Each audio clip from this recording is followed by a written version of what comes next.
Kjo është më e thjeshtë për juve, jo, tani se do ta përfundoj, sepse je nga ato njerëzit që edhe në Këshill Bashkiak ma heq mikrofoni, ma fik ku flas, paktën këtu duhet më lësh ta përfundoj. Kryetari i lëvizjes së zonjës në fjalë është një kryetar i cili për mendimin tim nuk ka etikën, unë ja kam thënë dhe jam i vetmi, domethënë mendoj. Kryetari jote është në burg, më zotri, është në burg për korrupsion, dhe ti ke fytyrë që ta mbrosh.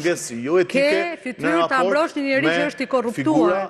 Dhe prit ti për kryetarin e lëvizjes bashkë. Nuk e di se si mund ta marrësh të guximin. Më e madhe e popullit. E di çfarë ndodh që grupet kriminale e usojnë presionin e tyre. Grupet kriminale thyrjet që ju bëni vazhdimisht në podcastet tuaja të ngritura. Sami Shirandiek, do thotë që kemi diçka për të mësuar.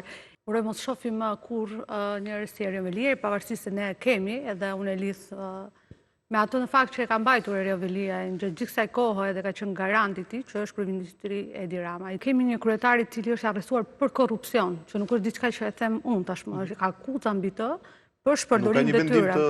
S'ka vendim, por unë do isha shumë kurioze të dija në fakt se cili do të ishte qëndrimi nga kryeministri Edi Rama deri te këshilltar të Partisë Socialiste, kur Erion Velia të shpallë fajtor për ato akuza.